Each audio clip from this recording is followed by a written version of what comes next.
Good afternoon. How's everyone doing? Also, our board president, Grant Leonard, is going to join me up here in a little bit to talk, give some details as to the measure. My name is Alex Lopez. I'm the general manager here. Just a little bit of background as to the district. The district was formed in 1954. It's an independent parks and rec district. And it's guided by 5 appointed board members. Those board members are appointed by District 2 Supervisor, which in this case it's Supervisor Church. And then they are voted for at the Board of Miami County Board of Supervisors does the final approval.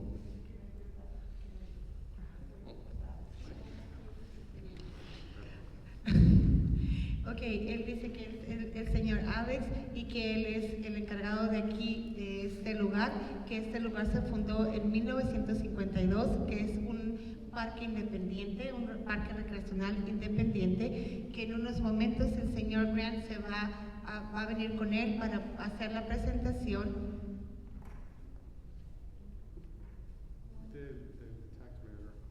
y de la medida de los impuestos. Gracias. Thank you. Like I was saying, the district was formed in 1954. We currently own and operate 5 parks. 4 of them are here in Castroville. The rec center is one of them. The Green Street Park is another one. Also, the North County Sports Complex, Cato Phillips, and over in Rancho Morocojo, we operate the Rancho Morocojo Park, as well as 2 miles of hiking trails. We also operate this facility here, which is a 10,000 square foot facility, and the Japanese schoolhouse. Those are the 2 facilities that we operate. I'll go ahead and do it in Spanish. Como está diciendo, el distrito fue formado en 1954. Nosotros operamos, pero nosotros están bajo nuestro cargo 5 parques aquí en Castroville, que es el Rec Center, el Parque Crane Street, el Parque Cato Phillips y también el North County Sports Complex, y también 2 lugares, sitios como aquí el Rec Center y la Casa Japonesa. Tenemos también un espacio abierto, en Morocojo es otro parque, perdón. Tenemos un espacio abierto detrás de Morocojo donde hay 2 millas donde puede la gente caminar. También es algo de lo que nosotros estamos en cargo de esos. Our funding basically comes from property taxes. It's a percentage of a 1% property tax that is collected by the county. That's how we get part of our funding. We also do program and rental fees. We rent out this facility as well as the Japanese schoolhouse. We also do have local, state, and federal grants that help us, put on a lot of these programs. Fundraisers and donations as well. Nosotros agarramos dinero de impuestos de propiedad, agarramos un porcentaje del 1% que el condado colecciona recauda de la gente, de todas las propiedades aquí de esta área del condado norte de Monterrey. También otra forma rentamos estos lugares para fiestas, eventos, agarramos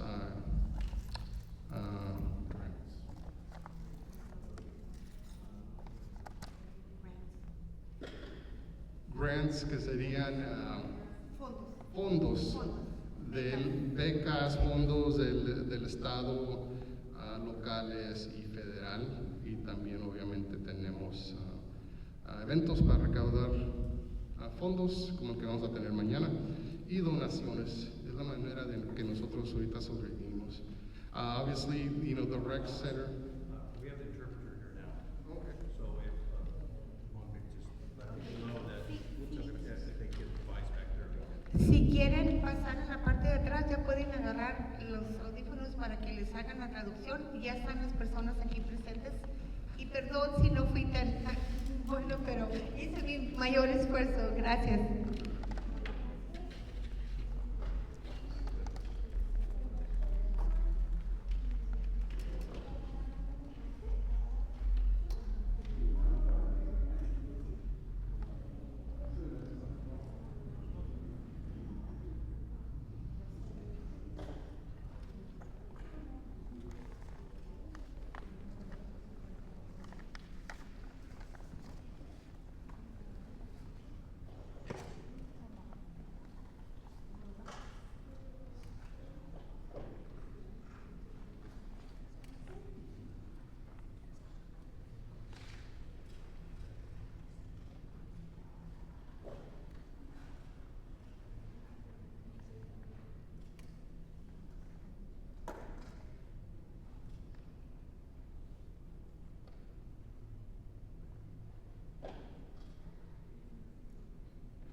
Everyone ready? Listo.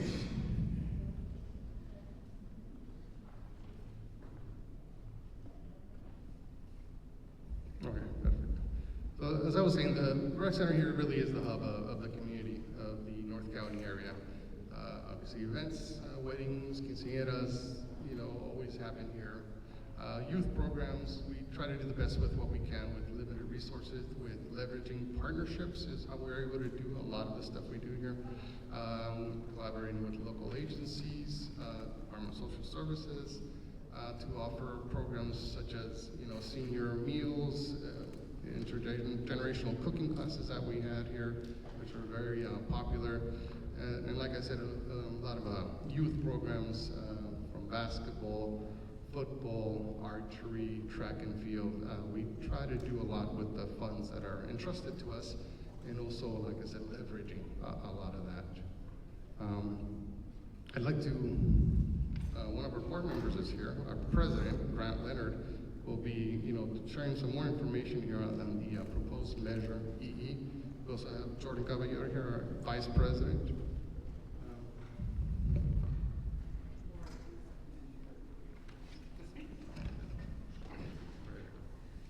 Well, good evening, everybody, or good afternoon.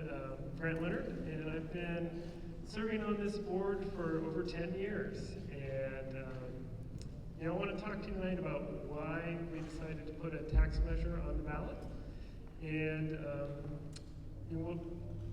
what it is, and really how we see it benefiting the community. So, in my 10 years on this board, every year has been a struggle for the district financially. We're well loved, our parks are well loved, we serve over 1,000 kids a year just in this building through our programming. But our funding is really limited, and it's really putting things together often with shoestrings and bubble gum, and relying a lot on volunteers to make programs happen, and a lot of partnerships. And the need for programming in our community is really, really important and really high, and people have to leave Castroville in order to get certain rec programming. They go to Salinas or Monterey or Watsonville, and we really want to serve our community. We want to make sure that the kids have high quality sports programming, other recreational programming, that our adults have resources for classes and adult sport leagues, that our seniors have a high quality senior center, and also good opportunities to socialize and stay active.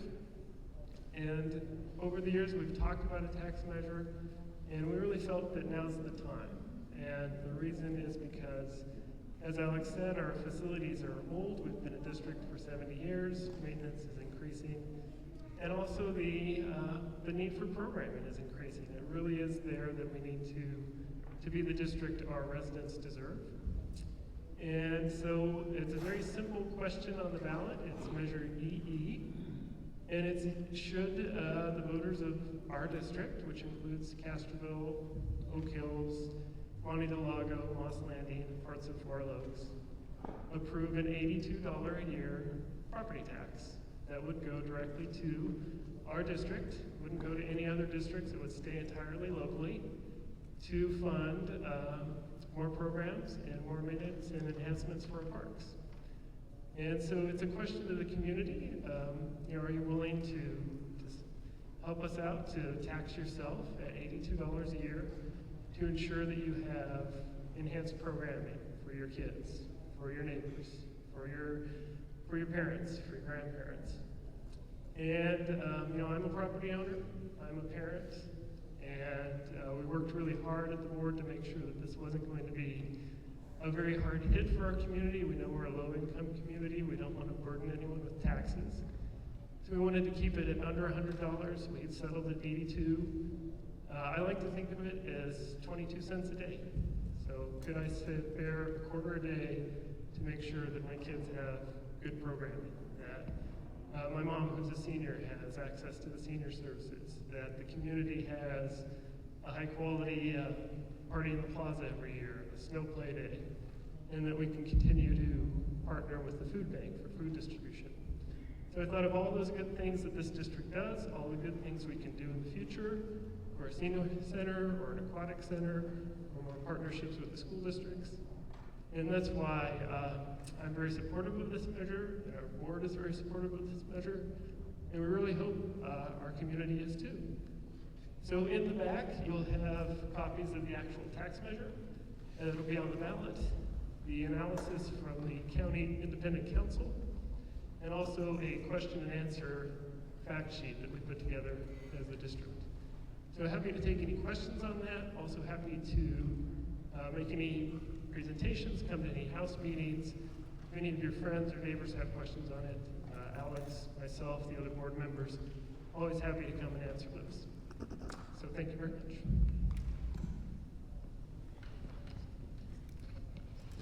A quick note on the information that we're handing out.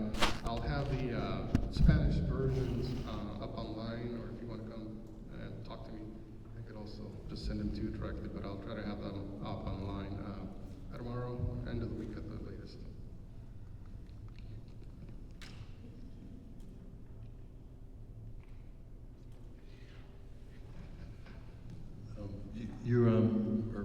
We're good on everything now at this point? Okay, good. So at this point, we'd like to start taking some questions, and you really have 4 experts up here from Public Works and Fire and Law Enforcement, and also the Rec District, which, as Alex and Grant have both pointed out, are really important for the community here. I also wanted to point out one of our guests from Congresswoman Zoe Lofgren's office, Angela Bocadega. Would you just stand up and see if you have, Angela might be able to answer some questions here on things that come up regarding the federal government, and she's very approachable, so talk to her afterwards. I also want to point out, I have 2 members from my staff in the back over there by the table is Vanessa Azevedo, and there's Marilyn Vieira.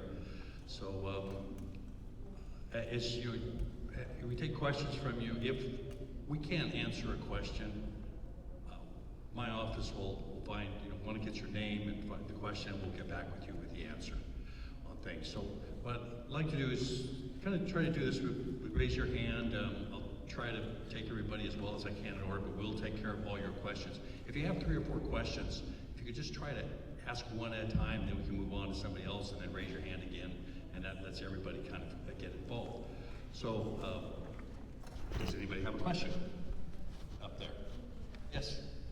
Okay, first one. And speak as loudly as you can. What is the status right now of the Castroville Boulevard 156 intersection? Where are we on that? Yeah, really thought that was going to be starting up by now, but it's had multiple problems, so the cost has about doubled. There was some problems that delayed it because PG&E had a gas line there that was not moved at the right time, and so the funding that we had acquired ran out, but there is current funding that's being, more funding is being sought in we'll feel very comfortable we're going to get that. That's actually being done through TAMSI, which is the Transportation Agency for Monterey County, which is really a conglomeration of the county and cities and handles projects all through the county. So at this point, I can't tell you a date on it. It just seems like 156 just always gets delayed. It's been 60 years. Been talking about getting improvements, and I'm still optimistic, but I don't have a real date that I can give you at this point. You had your hand raised? Yes.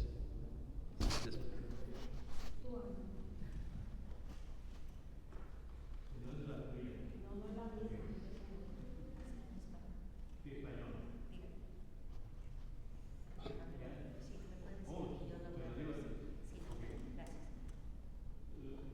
¿No sería más beneficioso que Castroville se incorporara para recibir los mejores beneficios en vez de estar batallando pensando en que pase o no pase la medida a él? Wouldn't it be more beneficial for Castroville to incorporate itself so that way they can go ahead and receive more benefits and not be struggling into finding out if Measure E passes or if it doesn't pass? There have been a number of attempts to incorporate Castroville. What a lot of people don't realize is Castroville is actually the second oldest town in Monterey County, after Monterey. It really formed. I think it was about 1866 or 1868, and was really a center. And it actually almost became the county seat, which is where the county government is. But it was a choice between Castroville and Salinas won out. And so here we 150 years later, and it's still unincorporated. There have been attempts in the past to incorporate, and the concern was there wasn't enough of a financial base to do it. Now, I don't think that's necessarily true anymore because of the industrial park that's over here. So it's something that has to be weighed. Would there be more money available, or would there be less money available?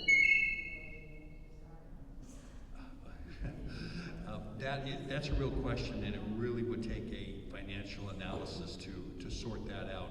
But one thing that would be real clear is if Castroville incorporated, you would have direct control over how you want to spend the money and in here. Because right now, it's the entirety of Monterey County where the money comes from for roads or sidewalks or for whatever it may be happening. And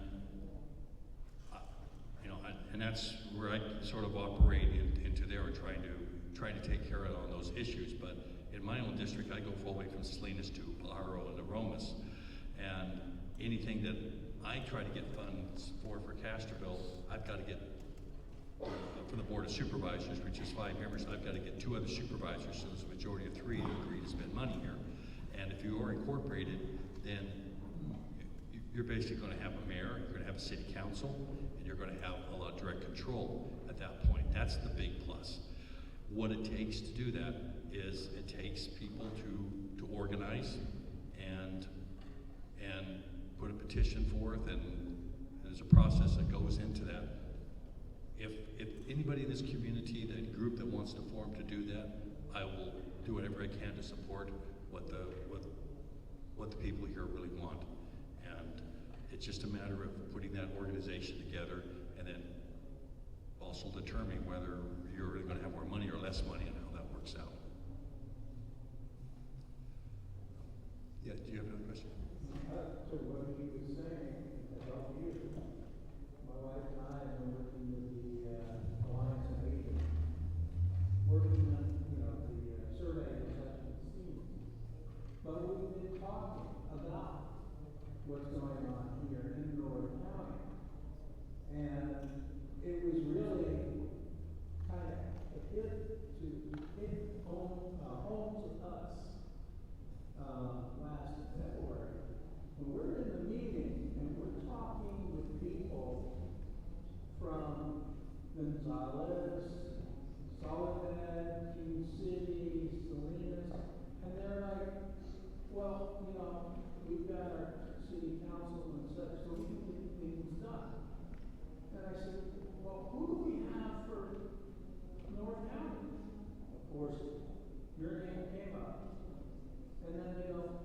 me too. Really? Oh, okay. But yeah, there's been talk within our seniors and such of doing this sort of thing. And I've been working quietly to kind of find out what we need to do. And any help you need, I'll help you. Well, as I say, if there are members in this community that want to get together, and there were some that contacted my office last year, and I think that apparently came of that at this point, but there's been efforts on and off, and we'll do everything we can to assist you. I was kind of wondering, Enrique, I know there's some projects going on here. Do you want to give a little update on some of the public works projects? Just push. Yeah, you got it. Good evening. Can you guys come across well? Good to hear. My name is Enrique Saavedra. Again, I'm from the Department of Public Works for the County of Monterey. And like Supervisor Church says, we do have a couple projects in the works here for the town of Castroville. In fact, we have one currently underway. It's the work down by Wood Street, that neighborhood. We're doing some pedestrian ped ramps, you call them, landing ramps, and then putting some sidewalk, and we're going to redo the streets in that part of town. Similar to what we did maybe 2 years ago around this neighborhood here in the downtown area. So we're looking forward to do that project. It's taking a little bit longer than we anticipated, but we're hopeful that by the end of Thanksgiving, that part will be done down there by Wood Street. We chose that part of Wood Street because we have another project in the works for next summer and the summer after that for this northern part of Castroville from 156 towards the north. We were successful in getting a grant from the state to do a number of additional.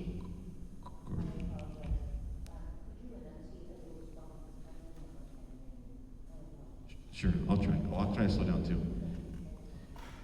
So as I was saying, we were successful in getting another state grant to do some work in the northern part of Castroville from State Highway 156 north. And with those funds, we're looking to put some additional pedestrian landings or ped ramps and some sidewalk. And we're gonna also add some features to help the kids cross the street near the schools here on the north end. We're also looking to use some of the Measure X funds the county receives from the sales tax measure we all passed about, I guess in 2016, to repave some more roads in Castroville. So we're looking forward to do that work. Again, that's programmed for next summer and the summer after that. We're gonna have to, it's a lot of work, and we have to phase it because, you know, it takes a lot of energy, it takes a lot of construction detouring, a lot of construction impact, so we don't want to overdo it, I guess, if you will, with the construction activity. In parallel to this work that the county is doing, Caltrans is also going to come in and do some work on Merritt Street. They have a really huge project, one of the largest projects I've seen through a neighborhood that's going to redo all of Merritt Street, basically. Again, it's a whole road project, new road, new sidewalks, new ped ramps, so it's going to really give, in my opinion, a facelift to that part of Castroville. So again, between what Caltrans is doing on Merritt Street and what we're doing over the next couple of years, we're looking to put some of the Measure X funds back into the community that we've collected over the years. So, Supervisor, I hope that answered the question. Sure, I think that does. There's also some sidewalk work that's planned as well, correct? That is correct, yeah.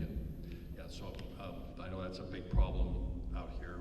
You walk 20 feet, you got a sidewalk, and 20 feet you don't, 20 feet you got a sidewalk. So that's coming up to be addressed in the near future as well. I'm also have been in discussion here with Public Works for some time about trying to get some stop signs in over, go down some of these, some streets down here where you can go 6 blocks and there's no stop sign. And as everybody knows, and as I've heard quite often, a lot of people just like to hit the pedal on the floor and speed down to the next stoplight. So trying to get some of that addressed. In the past, one thing I've heard is a request for some speed humps, and I should say, there's there's basically two things. There's speed bumps, which are a little more jarring, and I'm sure the fire department really dislikes, and probably police department, sheriff's department too. And then there's speed humps, which are probably a little better. You know, they're longer, and not quite as abrupt. The policy the county has had on that is follow the state, where a neighborhood has to petition it, and then a neighborhood has to come up with the money to put one of those in because it's considered a betterment project. I'm working with the county to change that, so in communities that don't have a lot of money, places like Salinas, other side of Salinas, Las Palmas, or somewhere, they're very affluent communities. They can afford the speed hump. You get down to Pajaro, Castroville, and some places, it's coming up with $20,000 in a neighborhood for a speed hump.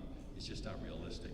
So I'm trying to get together a program that would allow that money to be available if a neighborhood wants it and if it's appropriate.